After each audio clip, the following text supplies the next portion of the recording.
بسم اللہ الرحمن الرحیم۔ کتاب شرح چہل حدیث از امام خمینی رحمۃ اللہ علیہ، 32ویں حدیث۔ ترجمہ۔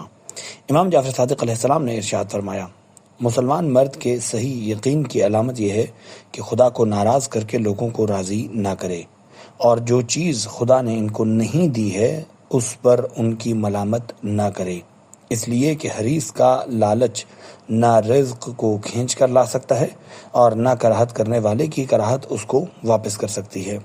اگر تم میں سے کوئی اپنے رزق سے اس طرح فرار کرے جیسے موت سے فرار کیا جاتا ہے، تو بھی اس کا رزق اس کو اسی طرح پالے گا جیسے موت اپنے مطلوب کو پا لیتی ہے۔ اس کے بعد حضرت نے فرمایا، خدا نے اپنے عدل و انصاف کے ساتھ راحت و آرام کو یقین اور رضا میں اور رنج و غم کو شک و ناراضی میں قرار دیا ہے۔ تشریح۔ چند الفاظ کی لغوی بحث کے بعد پہلی فصل۔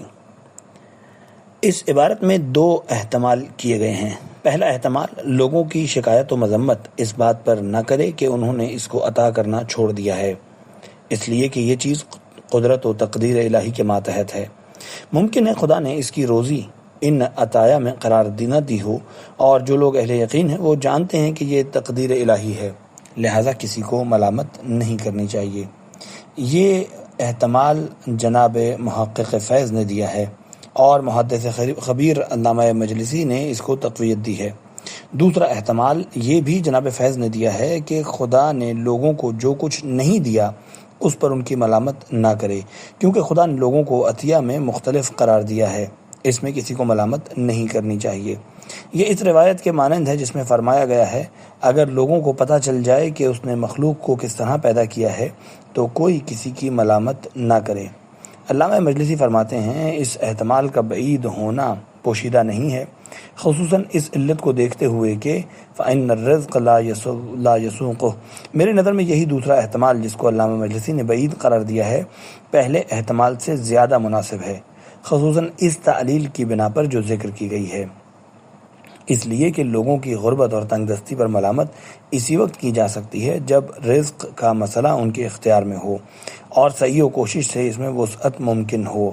اس وقت انسان کہہ سکتا ہے، میں نے سعی و کوشش کی لہٰذا تمنگر ہو گیا، تم نے نہیں کی لہٰذا غریب رہ گئے، مگر اہل یقین جانتے ہیں کہ رزق میں حرص و تحصیل کو کوئی دخل نہیں ہے، اس لیے دوسروں کی ملامت نہیں کی جا سکتی۔ رزق کا مقدر ہونا اور زیادتی رزق کی دعا۔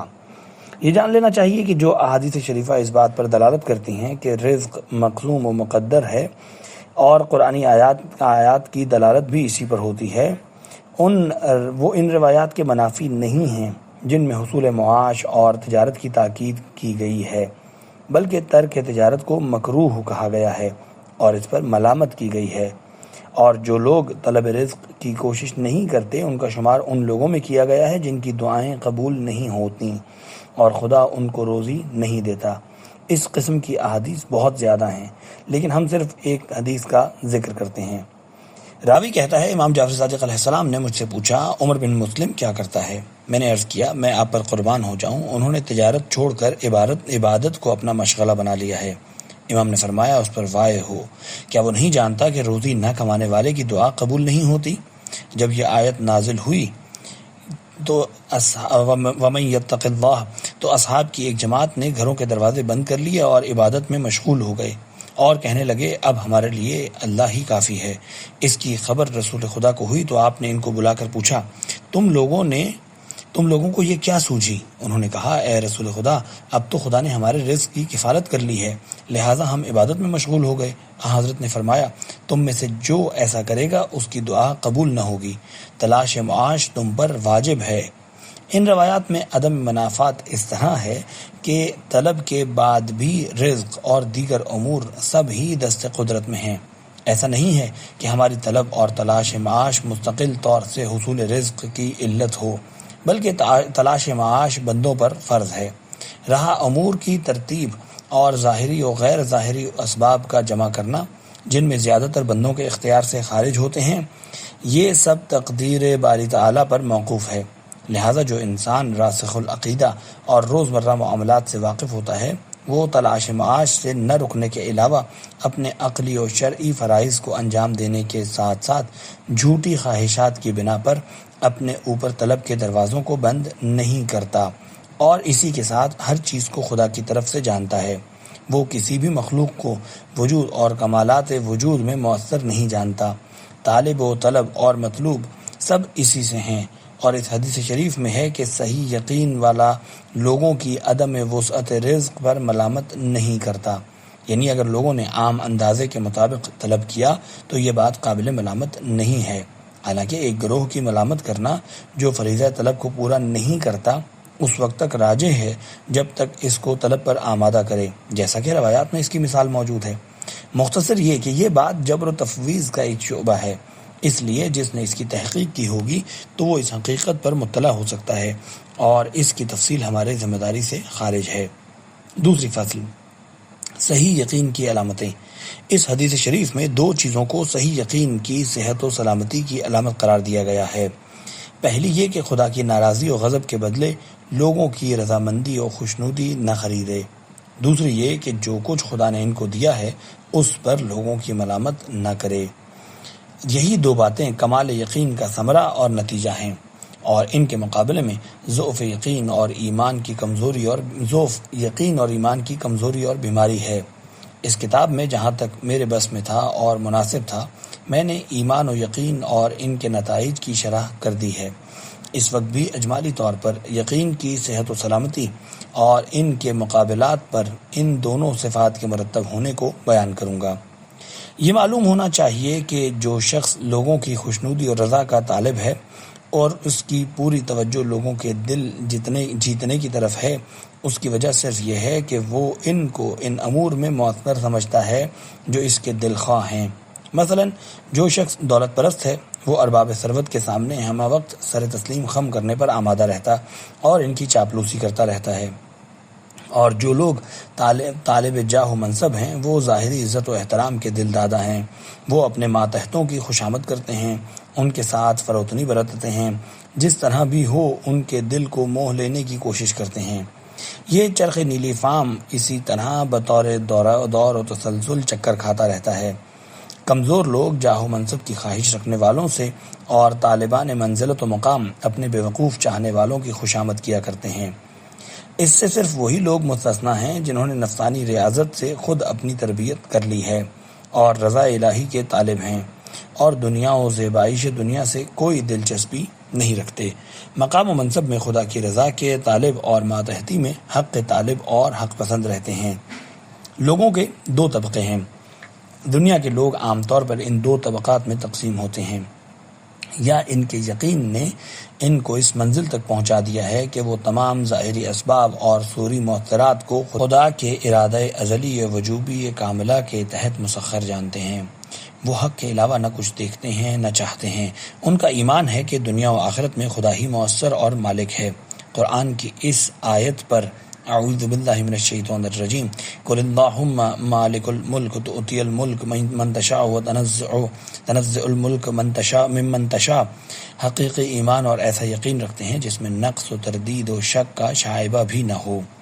خدا کو ملک ہستی کا مالک جانتے اور تمام عطیات کو خدا کی طرف سے مانتے ہیں۔ قبض و بسط، وجود و کمال وجود کو خدا کی طرف سے بحسب ترتیب نظام و پوشیدہ مصالح جانتے ہیں۔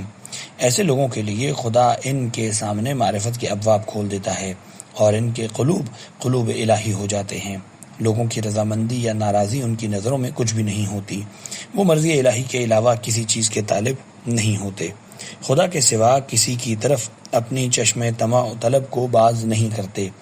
ان کا دل، ان کی زبان گویا ہے کہ خدا اگر تو مجھے عطا کرے تو کوئی اس کو روک نہیں سکتا، اور اگر تو کسی چیز کو روک دے تو کون ہے جو عطا کر سکے۔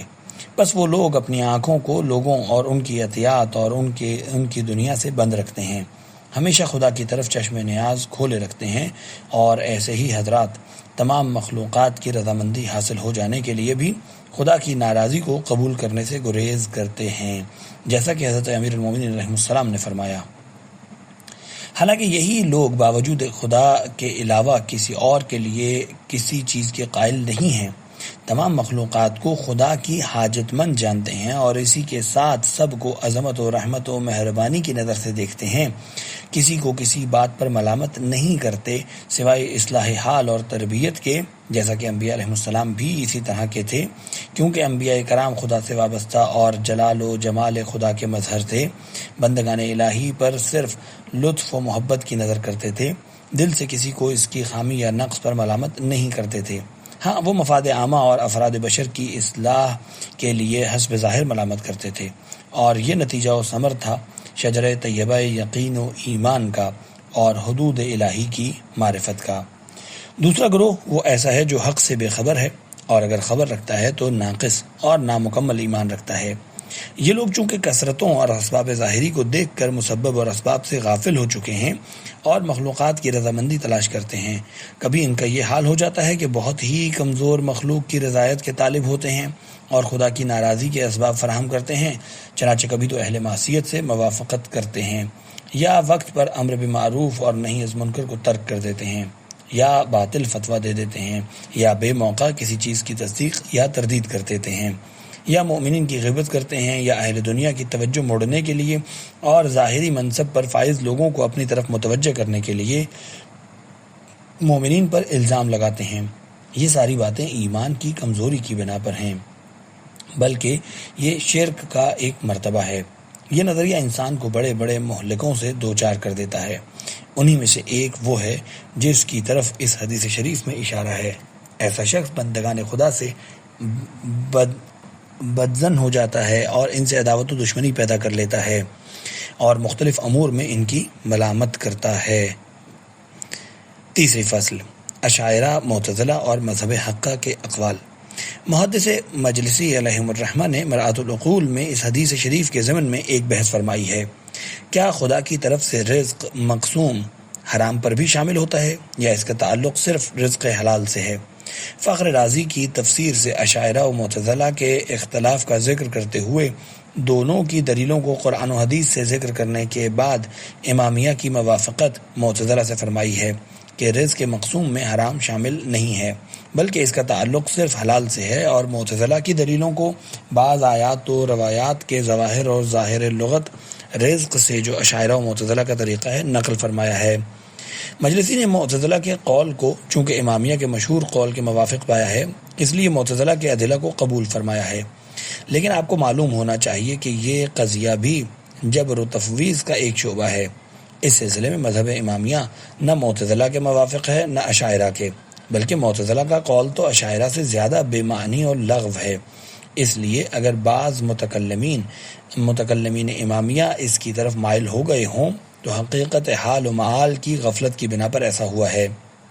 چنانچہ پہلے بھی اشارہ کیا جا چکا ہے کہ جبر و تفویض کا مسئلہ بہت مجمل ہے، اور غالباً فریقین کے یہاں بھی نہ صرف مجمل ہے بلکہ محل نزاع صحیح میزان کے مطابق بیان بھی نہیں کیا گیا ہے۔ اس لیے اس مسئلے کا ربط مسئلہ جبر و تفویض سے کیوں کر ہے، شاید یہ بھی معلوم نہ ہو، حالانکہ یہ اہم نکتہ ہے۔ خلاصہ یہ کہ اگر اشاعرہ کہتے ہیں کہ حرام و حلال دونوں مقسوم ہیں، اور اس کو اس طرح کہتے ہیں کہ جو مستلزم جبر ہوتا ہے، یا معتزلہ کہتے ہیں کہ صرف حلال مقسوم ہے، حرام مقسوم نہیں ہے، اور اس طرح کہتے ہیں کہ مستلزم تفویض ہے، تو یہ دونوں باطل ہیں اور ان کا فساد اپنی جگہ پر ثابت کیا جا چکا ہے۔ لیکن ہم بحسب اصول مقررہ مبرہنہ حلال و حرام دونوں کو خدا کی طرف سے مقسوم سمجھتے ہیں، جیسے گناہوں کو بھی ہم بتقدیر و قضاء الہی سمجھتے ہیں، لیکن اس طرح نہیں کہ مستلزم جبر و فساد نہیں ہے، اس طرح کے مستلزم جبر و فساد نہیں ہے، مگر چونکہ یہ کتاب دلیل و برہان کے لیے نہیں لکھی گئی اور میں نے بھی اپنے سے یہ شرط کر لی ہے کہ علمی مطالب سے متعلق بحث نہ کروں گا، ویسے میں خود بھی اس کی حقیقت سے بے بہرہ ہوں، لہٰذا اسی مقدار پر قناعت کرتا ہوں، واللہ الہادی۔ علامہ مجلسی نے اس حدیث شریف کے ضمن میں ایک دوسری بحث بھی چھیڑی ہے، اور وہ یہ ہے کہ کیا خدا پر تمام بندوں کا رزق مطلقاً واجب ہے یا جب وہ کسب و سعی کریں تب واجب ہے؟ یہ ایک ایسا مطلب ہے جو متکلمین کے اصول کی مناسب ہے، لیکن برہانی میزان اور یقینی ضابطے کی بنا پر ان مباحث میں دوسری روش اختیار کرنی پڑے گی، لیکن بہتر ہے کہ اس قسم کے مباحث میں نہ پڑیں کیونکہ کوئی خاص فائدہ نہیں ہے۔ ہم اس سے پہلے اشارہ کر چکے ہیں کہ رزق کی تقسیم بحسب قضاء الہی سعی و کوشش کے منافی نہیں ہے۔ چوتھی فصل، روح و راحت کو خدا نے یقین و رضا میں قرار دیا ہے اور رنج و غم کو شک و ناراضی میں قرار دیا ہے، اور یہ عین انصاف کے مطابق ہے۔ یہ راحت و آرام، اسی طرح رنج و غم جو حدیث شریف کے ذیل میں آیا ہے، تقدیر و تقسیم ارزاق کے ذیل میں مذکور ہونے کی مناسبت سے امور دنیا و تحصیل معاش کے سلسلے کا حصہ ہے۔ اگرچہ ایک بیان کے اعتبار سے امور آخرت کے بارے میں بھی یہ تقسیم صحیح ہے، مگر میں فی الحال اس حدیث شریف کے بیان کے درپے ہوں۔ بس یہ سمجھ لو کہ انسان خدا پر اور اس کی تقدیر پر یقین رکھنے والا اور ایسے قادر علی الاطلاق پر اعتماد کرنے والا ہے جو تمام امور کو از روئے مصلحت مقرر کرتا ہے اور رحمت مطلقہ کاملہ کا مالک ہے۔ خلاصہ یہ کہ وہ رحیم علی الاطلاق اور مطلق بخشنے والا ہے۔ جب ایسا یقین ہوگا تو اس کے سبب سے تمام مشکل امور آسان اور تمام مصائب سہل ہو جائیں گے، اور تحصیل معیشت کے سلسلے میں اس کی طلب اہل دنیا اور اہل شک و شرک کی طلب سے بہت فرق رکھتی ہے۔ جو لوگ ظاہری اسباب پر اعتماد رکھتے ہیں ان کے حصول میں ہمیشہ تزلزل اور اضطراب پایا جاتا ہے۔ اگر ان کو کوئی صدمہ پہنچ جائے تو بہت ہی ناگوار گزرتا ہے، کیونکہ وہ نہیں سمجھتے کہ یہ مصالح غیبیہ سے گھرا ہوا ہے۔ مختصر یہ کہ جو شخص اس دنیا کے حصول کو اپنے لیے سعادت سمجھتا ہے وہ اس کے حصول میں رنج و غم اٹھاتا ہے، اس کا راحت و آرام ختم ہو جاتا ہے، اس کا سارا وقت اور ساری فکر اسی میں لگی رہتی ہے، جیسا کہ ہم خود بھی دیکھتے ہیں کہ اہل دنیا ہمیشہ تعب و غم میں ہیں، ان کے پاس قلبی و جسمانی راحت نہیں ہے۔ اسی طرح اگر ان کے ہاتھوں سے دنیا نکل جائے تب بھی بے انتہا رنج و غم میں مبتلا ہو جاتے ہیں، اور اگر کوئی مصیبت آ جائے تو تاب و طاقت کھو بیٹھتے ہیں اور حادثے پر صبر نہیں کر پاتے، اور یہ صرف اس وجہ سے ہے کہ وہ قضاء و عدل الہی میں شک و تزلزل رکھتے ہیں۔ اسی کا نتیجہ اسی قسم کے امور ہوتے ہیں۔ میں اس سے پہلے اس کی شرح کر چکا ہوں، لہٰذا اب تکرار نہیں کرنا چاہتا۔ اب رہی یہ بات کہ ان آثار کا یقین و رضا اور شک و غضب پر مرتب ہونا خدا کی طرف سے ہے، اور یہ عمل عادلانہ ہے۔ یہ اس پر موقوف ہے کہ خدا کی فاعلیت تمام مراتب وجود میں بغیر اس کے کہ جبر محال لازم آئے نافذ ہے، اور اتمیت نظام وجود کے بیان علیت پر موقوف ہے، اور یہ دونوں چیزیں اس کتاب کے فرائض سے خارج ہیں۔ والحمد للہ اولا و آخرا۔